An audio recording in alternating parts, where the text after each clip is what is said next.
The next classification is based on the structure. അപ്പോൾ based on source നമ്മൾ കണ്ടു. അടുത്തത് classification based on structure. Based on structure polymers are classified as linear, branched and cross linked. അപ്പോൾ linear polymers എന്ന് പറഞ്ഞാൽ the monomer units are link together in linear chain. ഒരു straight ചെയിനിലായിരിക്കും ഈ polymer ഉണ്ടാവുക. ഈ സ്ട്രേറ്റ് ചെയിൻ പോളിമർ ആവുന്നത് കൊണ്ട് തന്നെ ദേ ക്യാൻ ബി ക്ലോസ് പാക്ഡ്. നന്നായിട്ട് പാക്ക് ചെയ്യാൻ പറ്റും. അപ്പോൾ ഈ ഫിഗർ കണ്ടാൽ തന്നെ അറിയാലോ നിങ്ങൾക്ക്, നന്നായിട്ട് അടുക്കി വെക്കാൻ പറ്റും. അപ്പം അങ്ങനെ അടുക്കി വെക്കാൻ പറ്റുന്നത് കൊണ്ട് ദേ have high melting points, tensile strength and density.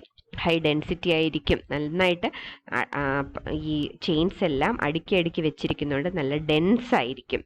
അതുകൊണ്ട് തന്നെ ഇതിനെ പെട്ടെന്നൊന്നും നമുക്ക് ചൂടാക്കി ഉരുക്കിയെടുക്കാൻ പറ്റില്ല. അപ്പോൾ they have high melting points, they have high tensile strength. ഒരുപാട് നമ്മൾ വലിച്ചാലും അതൊന്നും പൊട്ടില്ല. അങ്ങനെയുള്ള പോളിമേഴ്സാണ് ലീനിയർ പോളിമേഴ്സ്. ഈ പ്രോപ്പർട്ടി എന്തുകൊണ്ടാണ്? This is because they can be close packed. ഇപ്പോൾ linear straight chain polymers can be easily close packed. That's why they have high melting points, tensile strength and density. Example high density polyethylene ആണ്. അപ്പം അതിന് HDPE എന്നാണ് നമ്മൾ പറയുക. Poly ethane എന്ന് പറഞ്ഞാലും poly ഈത്തീൻ എന്ന് പറഞ്ഞാലും പോളി എത്തിലീൻ എന്ന് പറഞ്ഞാലും സെയിം ആണ്. പോളി എത്തിലീൻ തന്നെയാണ് പോളി ഈത്തീൻ. അപ്പോൾ പോളിവിനൈൽ ക്ലോറൈഡ് PVC ഇതെല്ലാം തന്നെ ലീനിയർ പോളിമേഴ്സ് ആണ്. മോണോമർ യൂണിറ്റ്സ് സ്ട്രെയിറ്റ് ചെയിൻ ആയിട്ട് എക്സിസ്റ്റ് ചെയ്യുന്നതാണ് ലീനിയർ പോളിമേഴ്സ്. അപ്പോൾ ബ്രാഞ്ച്ഡ് ചെയിൻസ് എന്തായിരിക്കും? ഒരു ബ്രാഞ്ച് ഉണ്ടാകും. Monomers join together to form a long straight chain with some branched chains of different lengths. അപ്പോൾ സ്ട്രെയിറ്റ് ചെയിനിൽ തന്നെ ആയിരിക്കും, പക്ഷെ കുറച്ച് ബ്രാഞ്ചസ് ഉണ്ടാകും. ഈ ഫിഗറിൽ ഇവിടെ കാണുന്നില്ലേ? അപ്പോൾ ഇങ്ങനെയുള്ള ചെറിയ ചെറിയ ബ്രാഞ്ചുകൾ ഉണ്ടാകും ഈ ബ്രാഞ്ച്ഡ് പോളിമേഴ്സ്. അപ്പോൾ ഈ ബ്രാഞ്ചുകൾ ഉള്ളതുകൊണ്ട് തന്നെ these polymers are not closely packed together. ഇതിനെ ക്ലോസ് പാക്ക് ചെയ്യാൻ പറ്റില്ല. ഈ ചെയിൻസ് ഇതിനെ ക്ലോസ് പാക്ക് ചെയ്യുന്നതിനെ തടയും. അതുകൊണ്ട് തന്നെ ഇവർക്ക് ലോ ഡെൻസിറ്റി ആയിരിക്കും, ലോ ടെൻസൈൽ സ്ട്രെങ്ത്തും ആയിരിക്കും, ലോ മെൽറ്റിംഗ് പോയിന്റുകളും ആയിരിക്കും. ഇപ്പം ലോ ഡെൻസിറ്റി പോളിഈത്തീൻ, പോളിയെത്തിലീൻ തന്നെയാണ് പോളിഈത്തീൻ. LDPE എന്ന് പറയുന്ന ലോ ഡെൻസിറ്റി പോളിഈത്തീൻ ആണ് ബ്രാഞ്ച്ഡ് പോളിമർ. അത് പ്ലാസ്റ്റിക് ബാഗ്സിലൊക്കെയാണ് സാധാരണ യൂസ് ചെയ്യുന്നത്, ലോ ഡെൻസിറ്റി പോളിഈത്തീൻ. അപ്പോൾ ബ്രാഞ്ച്ഡ് പോളിമേഴ്സിൻ്റെ പ്രത്യേകത, ചില ബ്രാഞ്ചസ് ഉള്ളതുകൊണ്ട് ക്ലോസ് പാക്കിംഗ് പോസിബിൾ അല്ല. Low melting point, low density, low tensile സ്ട്രെങ്ത്തുകളായിരിക്കും ഉണ്ടാകുന്നത്. ഓക്കെ, അടുത്ത ക്രോസ് ലിങ്ക്ഡ് പോളിമേഴ്സ് ആണ്. ഈ ക്രോസ് ലിങ്ക്ഡ് പോളിമേഴ്സ് ഒരു 3 ഡയമെൻഷണൽ സ്ട്രക്ചർ ഉള്ളതായിരിക്കും.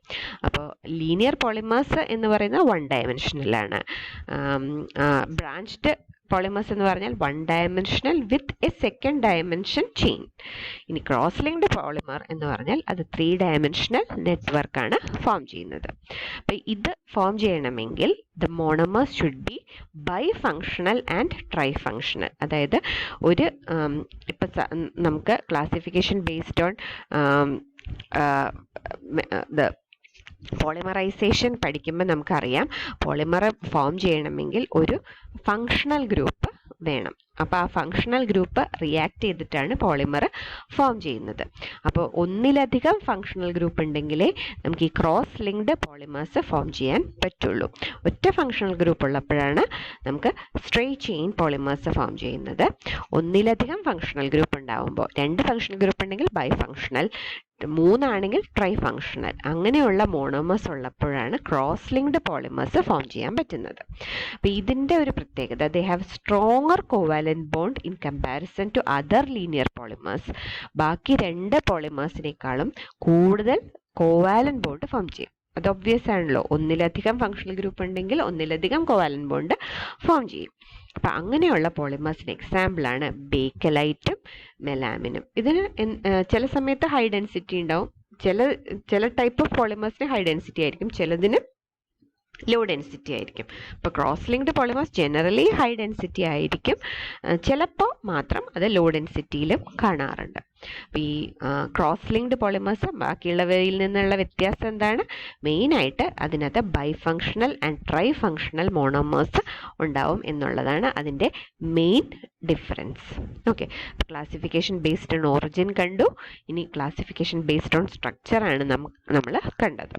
ഇനി അടുത്ത ക്ലാസിഫിക്കേഷൻ എന്ന് പറയുന്നത് classification based on type of polymerisation. അപ്പം അത് കുറച്ച് ലെങ്തിയാണ്, നമുക്ക് ഒരു ദിവസം തന്നെ എടുക്കും അത് പഠിക്കാൻ വേണ്ടി. അതുകൊണ്ട് നമ്മളത് സ്കിപ്പ് ചെയ്യാണ്, നെക്സ്റ്റ് ക്ലാസ്സിലേക്ക് അത് വെക്കുകയാണ്. എന്നിട്ട് നമ്മൾ അടുത്ത ക്ലാസിഫിക്കേഷനിലോട്ട് പോവാണ്, classification based on molecular forces.